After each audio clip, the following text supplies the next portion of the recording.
Herzlich willkommen, ich bin's wieder, Chris.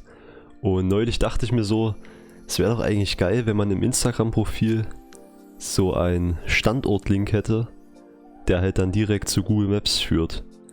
Und das ist mir auch schon mal bei einigen Profilen manchmal aufgefallen. Und deswegen wollte ich das eben auch hinbekommen. Und da will ich euch jetzt einfach mal zeigen, wie das geht.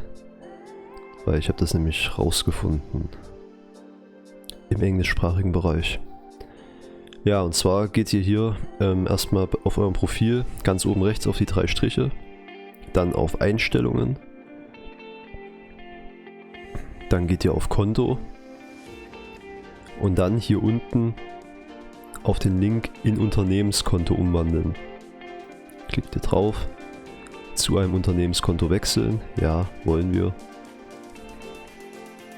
So, dann lädt das Ganze kurz. Jetzt steht hier zum Unternehmenskonto gewechselt. Ja, dann sind wir auch schon fast fertig. Dann müssen wir nur noch zurückgehen. Hier auf Profil bearbeiten klicken, auf den Button. Und jetzt hier unten bei öffentliche Unternehmensdetails auf Kontaktoptionen. Und hier bei Geschäftsadresse können wir jetzt den Ort eintragen.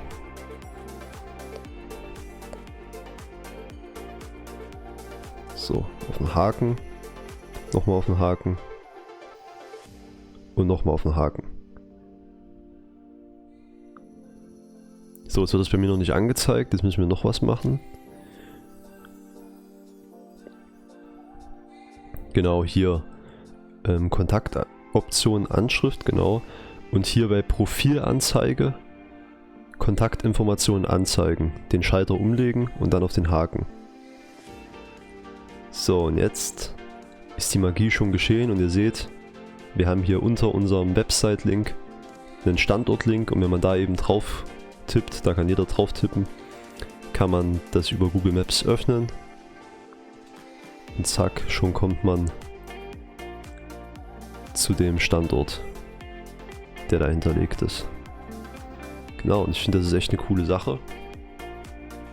Ja, schreibt mir gerne mal in die Kommentare, ob ihr da auch schon mal drüber nachgedacht habt, ob ihr euch das auch schon mal gewünscht habt.